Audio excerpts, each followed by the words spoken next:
Hi, this is the second in the series on the CAGED system. We're going to do a minor chord in the CAGED system. We're going to do D minor. Okay, when you're learning your open chords, we've only got 3 pure minor chords here to play. We've got E minor, we've got A minor, we've got D minor. The chords of G minor and C minor are difficult, to say the least, to play in open position because some of the notes are off the end of the guitar, and if we play them in a bar shape, you have to be an octopus to play them because you just can't physically play all the notes. I mean, I don't have enough fingers to play them. Okay, so when we come to playing our bar chords, we can make the E shape. Let's have a look at that. We've got E, here's our E minor. We're taking away this finger so we can make a bar here. We can move that up to wherever A minor, G minor, etc. So we can make a pure minor chord with that one, the same with the A minor chord. There's our A minor, again move it up to say D, we get D minor. And the D shape here, there's the D minor, we could move it up to F. D minor, the D minor shape in F minor. Okay, the other chords we have to make to a minor 7 shape, just so we can get all the notes in. Okay, that's acceptable. You can substitute a minor 7 chord for a regular minor. So we're going to make all these chords a minor 7, but I'm going to visit the pure minor just so we know where the shape comes from. Okay, as I said, we're going to do D minor. We're going to cover basically a chord progression in a diatonic C progression. Again, we'll talk about that maybe in another video, but this is going to be your 2 chord. Okay, so we've got D minor. The lowest D minor chord is going to be our D minor shape. There's our pure minor. If we wanted to make minor 7, we're taking this D here on the B string down to C. The 2 other notes, F and A, remain the same. Slightly misleading to play it like this because we're going to make it into a bar chord eventually. So let's do it right up here at the 12th position. We've got first finger on D, 4th finger on A, second finger on C, and 3rd finger on F. Okay, so there's our open shape there, and this is our closed bar chord shape here. That's our first chord. So in our CAGED system, we're just saying the letters CAGED. We've got to the end, D, we go back to the beginning, C. So the next shape we're going to play in D minor is a C shape. C shape is based on the A string. So we're putting second finger on D on the A string there, that's the 5th position. First finger back 2 frets for the F. On the G string we're playing 3rd finger on C, and then we're playing 4th finger on another F. We get that shape. It's not a true bar chord in the sense that you're not playing through all the strings, you're just playing those 4 strings that you have your fingers on. So that's our C shape. The next chord is an A shape. Let's look at A minor here. This is our regular A minor. If we take away our first finger, we get this. If we take away this finger, we get A minor 7. We're moving that up to the D, which is the 5th fret on the A string.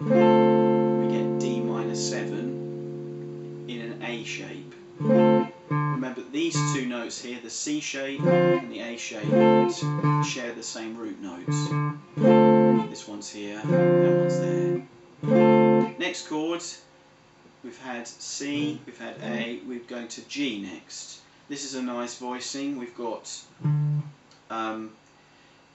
D on the E string, that's at the 10th position, 10th fret, sorry. Then we've got, we're playing nothing there, that's that a string is just muted by the back of this finger, so that no A string. We've got 3rd finger on the D string at the same fret, the 10th fret, 4th finger at the same fret on the G string, and then 1st finger goes 2 frets behind at the 8th fret on the B string. And we get a D minor 11 sound. It's quite a useful chord, that one, because it goes with our pentatonic scale.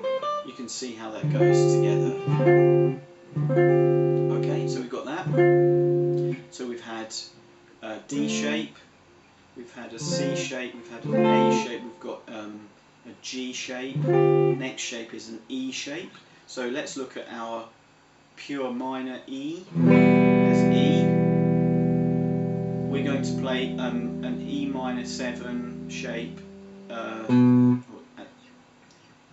like this. We're going to play this, 3rd finger on the A string and 4th finger on the B string, 1 fret higher. So if we take that up to a D, again D is on the E string here, we get this sound.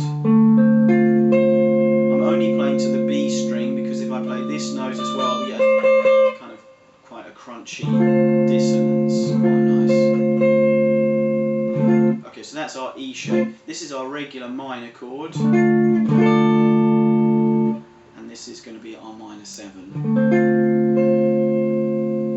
Okay, and then we're back to our D shape, 2 frets higher. Remember, there's our D on the D string. We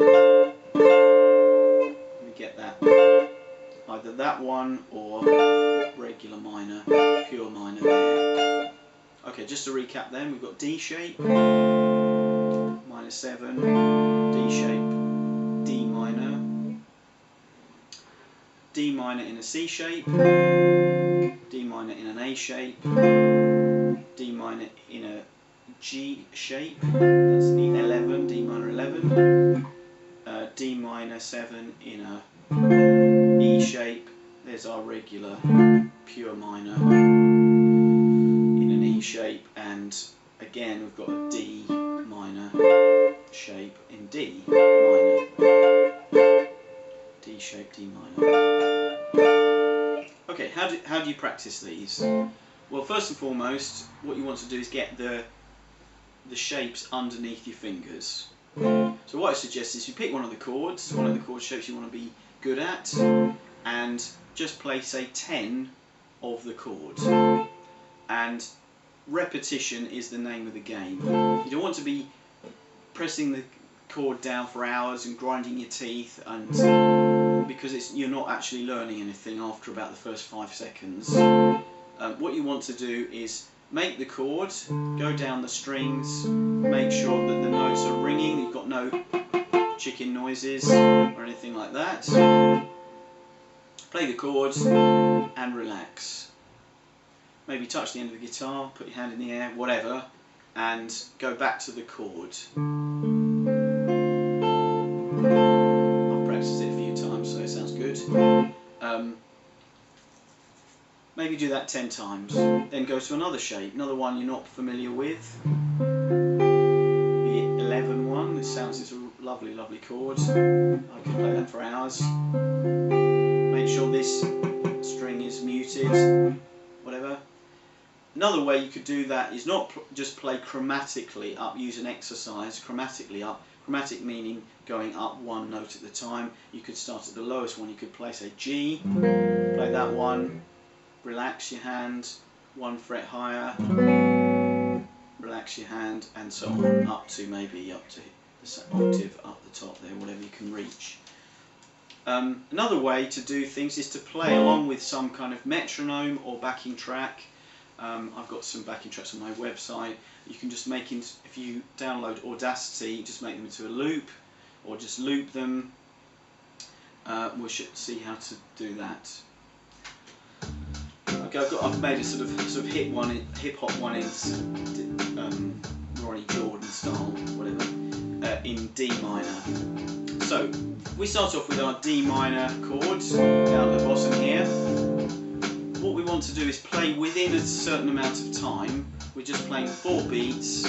We're going to have a rest of 4 beats. We're not actually physically having a rest. We're going to be using that time to find the next chord, so we can come back in on the 1 of the next bar. So we've got 1 bar of the chord,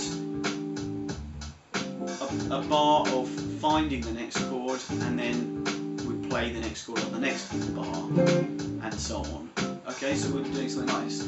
1, 2, 3, 4. 1, 2, 3, 4.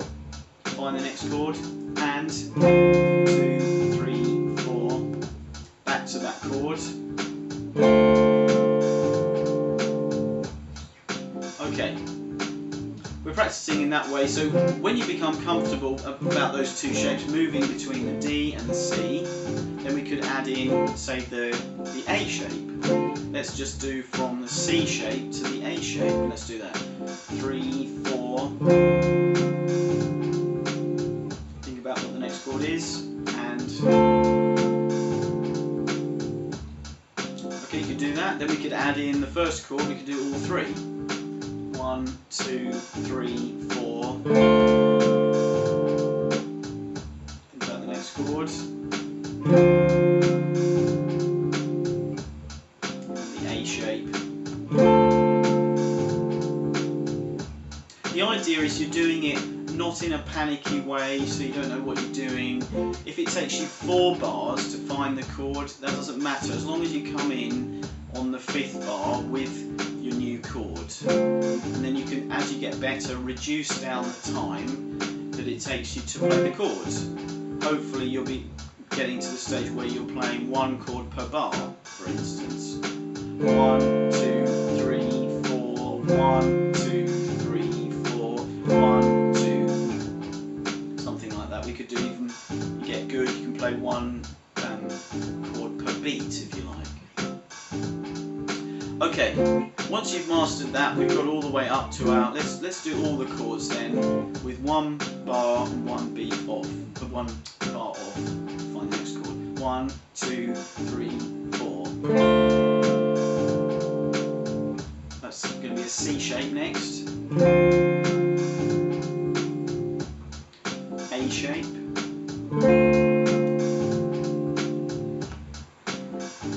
G shape. E shape.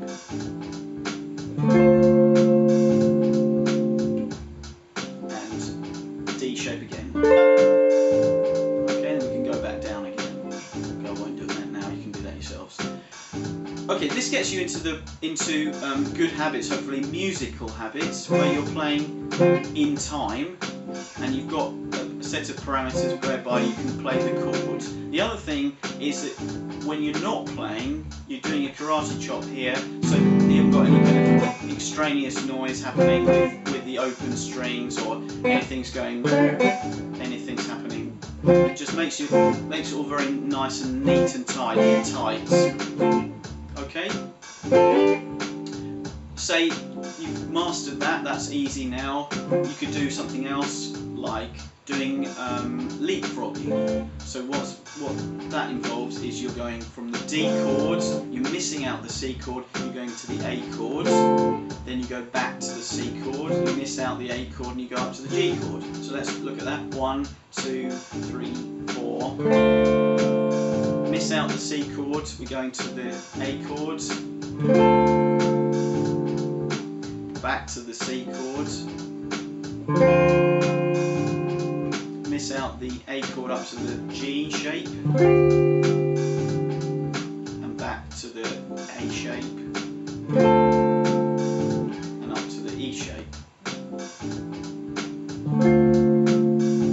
Okay, get those chords down.